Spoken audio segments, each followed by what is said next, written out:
Hi, Morgan here for Onefinity, and today we're doing another laser shootout, round 2.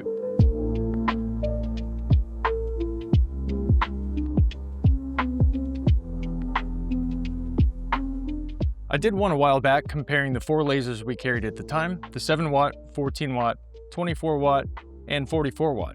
I tested them all side by side, showing how each of them performed at varying speeds and power levels, cutting and engraving a variety of materials. So that's what we're going to do today, but with our current lineup of JTech lasers. We have the 7 watt plus, 14 watt plus, 64 watt pro, and our newest addition to the lineup, the 34 watt pro. This feels strangely formal and academic, but don't worry, we're going to have fun along the way. So without further ado, like all the JTech lasers we've ever carried, the 4 we're going to cover today are all diode lasers, as opposed to CO2 or fiber lasers. Fiber lasers are crazy expensive and operate in a fixed position rather than moving around 2 axes.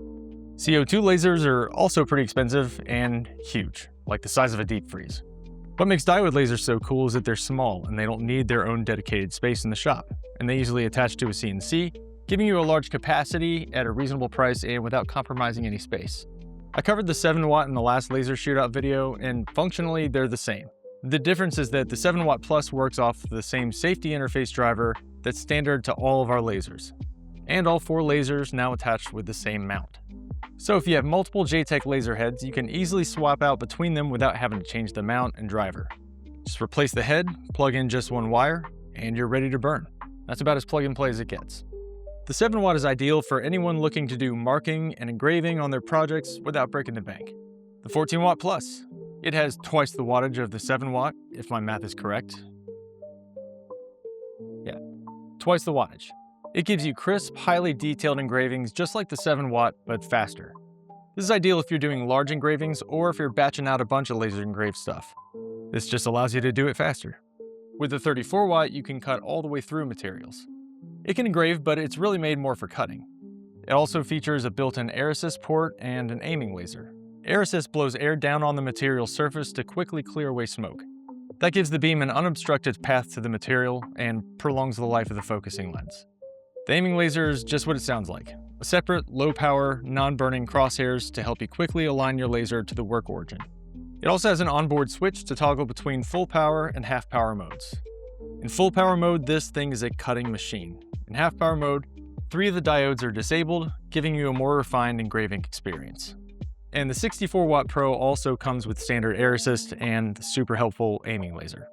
All right, those are the lasers. Now let's run some tests to see how they compare to one another. And having already done this once already, I'm gonna be testing out some new materials, so should be fun. Maybe, I hope. Test 1.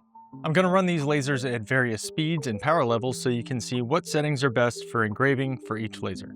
Now, I already ran this test for the 7 watt and 14 watt lasers in the last shootout video. Even though these are new versions of those lasers, functionally they're the same, so I'll share those results with you. What I didn't have though in the last video were the 2-in-1 34 watt and the 3-in-1 64 watt. And I learned that the parameters I used for this test weren't optimal for higher wattage lasers, so I'm gonna switch it up a bit for these. I'll run the 34 watt starting at 10% power, 25 inches per minute. From there, I'll increase the power in 10% increments up to 50%. Speed will range from 50 inches per minute up to 300 inches per minute. And I'll run that test in both half power and full power modes.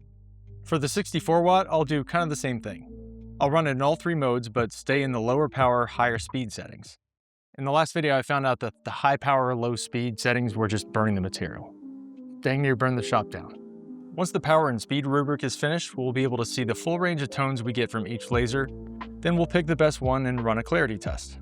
Test 2, cutting. What I learned in the last video was that the 7 watt and 14 watt lasers are fantastic with engraving, but not really made for cutting. So I'm not gonna bother using those for the cutting test. If you wanna cut stuff with your laser, you're gonna need to look at the 34 watt or the 64 watt. And since we're trying to cut stuff, I'm gonna run them both at full power and only change the speed to find out how fast each one of them can cut through different materials. What materials can they cut through? Great question. We're gonna test the 34 watt and the 64 watt on plywood, solid wood, opaque acrylic, and leather. Now those are just the materials I'm gonna try to cut, but all these lasers are very capable of engraving, so I'm gonna try out a bunch of stuff to see what all materials you're able to work with. And I'm gonna use the brand new 34 watt to see how it handles one of my ridiculous Bigfoot reliefs. Since I've already tested out all the other ones, this will give me an opportunity to see if I can use this laser to bang them out any faster. By the way, just a disclaimer here, never ever try to use one of these lasers on PVC because it creates a toxic gas. Could be fatal. Just a heads up. Then once all of our materials have been tested, we'll look at them side by side so you can make an informed comparison to help decide which laser is right for you. Might be none of them, probably one or two. Okay, let's do this, starting with the engraving test. Enjoy.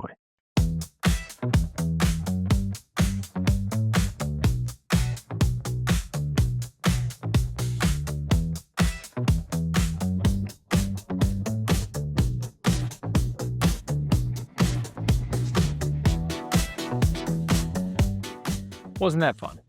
All right, we can see that the 34 watt in both power modes gave us some great variety of tones across the spectrum of speeds and power levels we tested. Obviously, the full power mode is more aggressive, but neither one burned the shop down. I don't know, some people really like that deep, really dark charred look. And hey, I'm not here to judge. If that's the look you like, you do you. Now onto the 64 watt Pro. This is a super easy transition because remember, all these lasers now use the same safety interface driver. All I gotta do is replace the laser head, same mount, same single cable, move the air assist line, and we're switched up. It's pretty great. We'll keep the power settings, but bump up the speed because we're looking for efficiency here. How fast can I get a good engraving?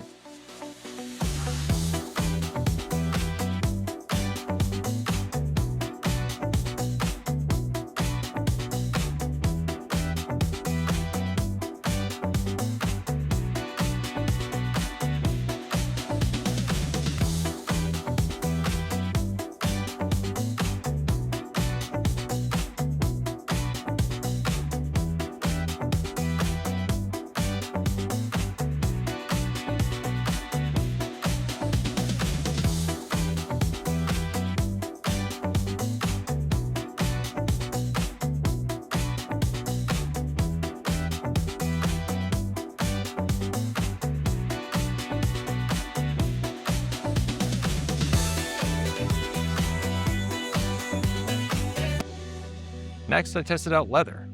I started by firing at full power and adjusting the speed, but that seemed to give me a little bit more charring than I'd like. Then I remembered that material libraries are available for those lasers, and that was way easier. Rather than guessing, the material libraries allow you to pick from a list of what you're cutting, and it'll assign the best settings for that laser, cutting that material, based on the manufacturer's own testing. So by selecting leather from the material library, I got better results by firing lower power, faster, in several passes. And quick side note, whenever you're running one of these lasers, whatever you're cutting, you're gonna wanna do it in a well-ventilated area. Basically, you just don't wanna fill your shop up with smoke because it will get smoky in here. And with wood, it smells like campfire, and with leather, it smells like a nightmare. Seriously, it smells so bad. I tested glass again because I wanted to see if I could etch a gradient, and I failed at that terribly. Not because the lasers aren't capable, it's because my brain isn't.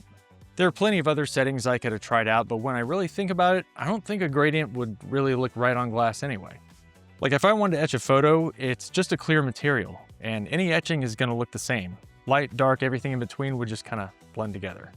But anyway, yes, all of these lasers are capable of etching glass. The higher wattage ones just do it faster. And to get these or any diode laser to engrave glass, you need to coat it with something for the laser beam to hit so that it can process the material, because otherwise it would just go right through it. It's glass, you know, it's clear. This is a graphite lubricant I got from the auto parts store. I like it because it washes off easily with soap and water. Very cool stuff. Next up, we have steel.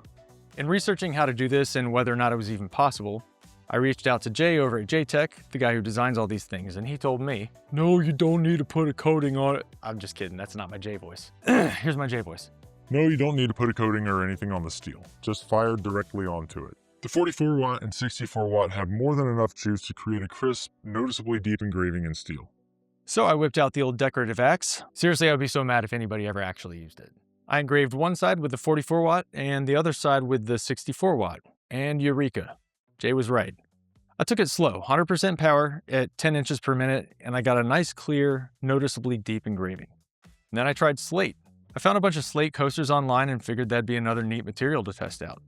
My first attempt didn't look all that great because Slate's a pretty dark material, so the image didn't come out as bold as I would have liked. But then I just reversed the image in Lightburn and it came out unbelievably sharp. It almost looks screen printed. All the lasers will engrave Slate perfectly fine, and once again, the higher wattage lasers just do it faster. And just for kicks, I thought I'd try to engrave some Tuna. I'll recommend it.